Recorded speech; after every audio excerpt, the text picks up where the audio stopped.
How many sheets have you? 18 pages, front and back. How many pages? Thank you, Ian, for such a lovely speech. I'd also like to thank everyone who has gone to such lengths to be with us and make today special for us. Especially Helen for making such wonderful flowers and being Hazel's witness. Felicity for making our melted cake.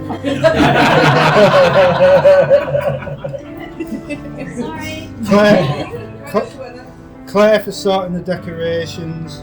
My mum for sorting Hazel's hen party. Jeeves for being my official best man. Dinger for being my unofficial and secret joint best man.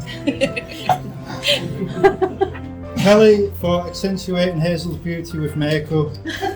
Fiona and Kevin for ensuring Hazel got here on time. More or less. Just.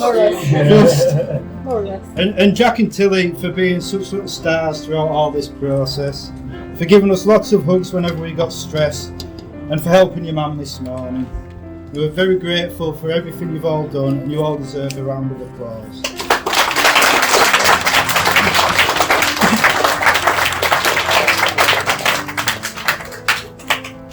When we were planning our day, Gretna Green stood out to us as a venue for two reasons. The first is it's a place of special significance regarding love and romance, and the second is that it's small, which meant we could choose to share our joy with those that matter the most. For us, family is the most important thing, and everyone here is part of our family, whether through blood, through marriage or through choice. To be loved by so many people is a wonderful thing. To be loved by you, Hazel, is the greatest honour of all. Some of you will know this, others won't, but back when we were teenagers, Hazel and I went out with each other for a while. Honestly, from the first moment I saw her, I knew she was special. I was arriving at a house party with my mate, and this girl I didn't know was coming out the front door, drink in one hand, cigarette in the other, hair falling all over her face. Hasn't changed much then. Not that night. Not then. She was wearing this dark red corset and she just looked so beautiful. I was captivated. I asked my mate who she was and he told me her name was Hazel. It took a few months for me to build up the courage to speak to her. And once we began talking, that was it. I fell deeply for her. She told me she took relationships seriously, which was music to my ears, because all I've ever really wanted was to find my soulmate and spend my life with them. And yet, for whatever reason, my own immaturity more than anything, it wasn't our time. Bar some fleeting cameos, the world kept us apart for the next 19 years. We had different journeys to go on, to become the people we needed to be separately.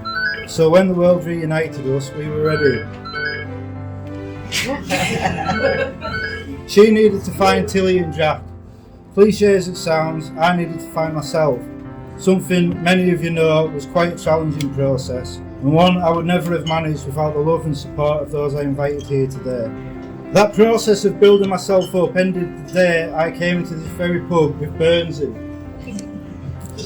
All my hard-won confidence evaporated as we reached the bar, and my mind turned to mush because of the beautiful woman before me. As my mouth struggled to form words, she laughed, and that bugger took our drinks outside and abandoned me to my lad's fullness. I managed to sputter out the most basic of compliments. I like your hair! Before I left with any pretense of my own coolness shattered. What a dingbat.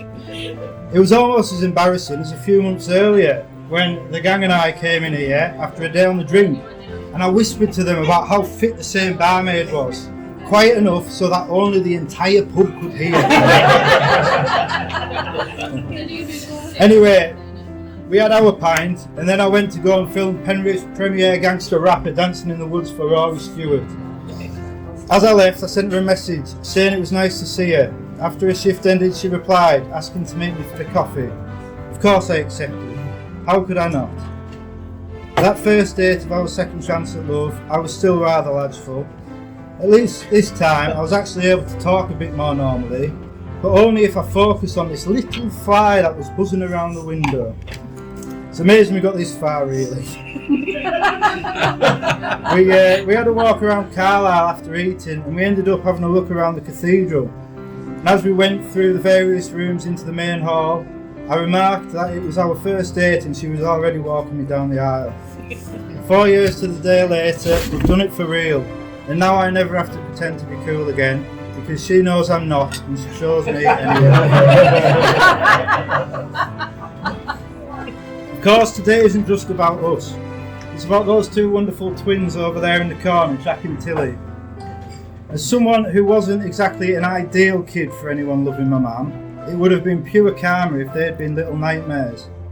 Those two, though, they've been sensational with me from the first day I met them. They're the absolute best, and it's such a huge honour and blessing to be a part of their life. If they hadn't accepted me, none of this dream I'm living would be possible. As it is, the only price of their love is to be known as Sparkles. For the rest of my life. Sparkles. I guess I was never really that cool to begin with. I love you both, you little ragamuffins. I can't wait to see you grow up. Today is also about you, the people here with us. They say if you love someone, you have to set them free. And if they come back, then it was truly meant to be. It took 19 years for us to find each other again. It took the love of everyone in this room to get us to this point. And as I look around the room, I see the people who stood by me in my toughest times, who showed me unending patience and kindness through the most difficult years of my life, and who helped me see the world in a much more positive way. I see my new family, who have been so accommodating, quite literally in some cases, and who have made me feel so welcome from day one, like all this was meant to be. Thank you. I see the cousins, auntie, and nieces with whom I have had so many bonding experiences, with whom I have shared so much laughter, and I feel blessed to have been gifted the family I have. Thank you. I see Dinger, Jeeves and Nick, the three men who chose to love me not through any familial bond, but because of the person I was, the person I could be, and the person I have become. These three lads, they've proven themselves my brothers in arms. Thank you. I see Darren, eventually. My brother, the man who has been there from the first day of his life, who has always been my anchor in reality when my mind goes a-wandering through the metaphysical, from whom I have learnt so much and to whom I owe so much more. Thank you. I see John, the man who chose to be my dad, who entered my life as all my troubles were beginning, who loved me when he didn't have to, and who proved that love is not an obligation, it is a choice. He is a great man, whom I strive to emulate in my family life. Thank you. Thank you. I see Wendy. Go on, man.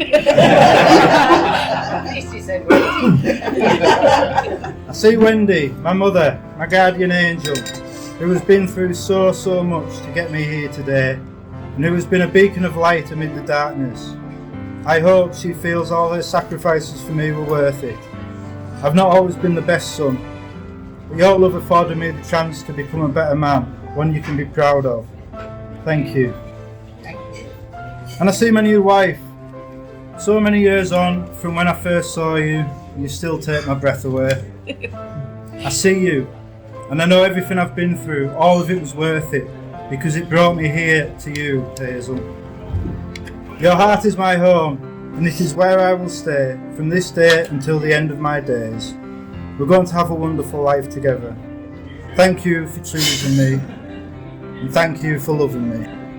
So now, raise your glasses and join me in toasting each and every one of you, because without you all, none of this would be happening. On behalf of both of us, thank you all for everything you have done for us. Cheers. Cheers.